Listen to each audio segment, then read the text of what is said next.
اعوذ باللہ السمیع العلیم من الشیطان الرجیم، بسم اللہ الرحمن الرحیم۔ السلام علیکم ورحمۃ اللہ وبرکاتہ۔ اللہم صلی علی سیدنا محمد وعلی آل سیدنا محمد بعدد کل ذرۃ مئۃ الف مرہ۔ قرآن مجید میں ارشاد باری تعالیٰ ہے، نماز پڑھ اور اپنے رب کے لیے قربانی کر۔ اس آیہ مبارکہ میں جامع طور پر اسلام کے خاص پہلو پر روشنی ڈالی گئی۔ اسلام کہتا ہے بندے کا کھانا پینا، اٹھنا بیٹھنا، مرنا جینا سب اللہ ہی کے لیے ہے۔ جب بھی لفظ قربانی سنتے ہیں تو ہمارے ذہنوں میں قربانی کا مخصوص تصور آ جاتا ہے۔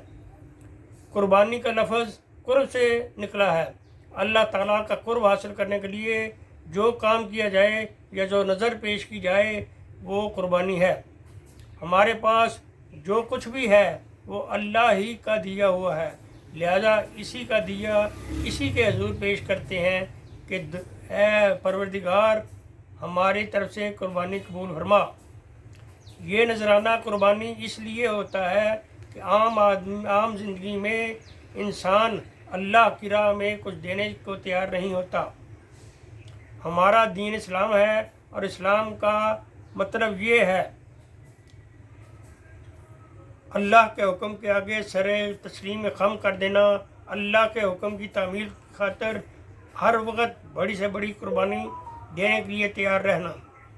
چنانچہ اسی عمل کا عظیم مظاہرہ تاریخ میں آج سے 4500 سال قبل ہوا، جب 100 سالہ بوڑھے والد حضرت ابراہیم علیہ السلام خلیل اللہ اپنے لخت جگر حضرت اسماعیل علیہ السلام کو اللہ کے حضور کے حکم پر قربان کرنے کی نیت سے منع کی وادی میں لے گئے اور ان کی گردن پر چھری چلا دی۔ اللہ رب العزت کو حضرت ابراہیم علیہ السلام کا یہ عمل اتنا پسند آیا کہ اسے جانور کی قربانی تبدیل کر دیا۔ اس لیے ہر سال صاحب حیثیت مسلمان پر قربانی واجب ہوئی۔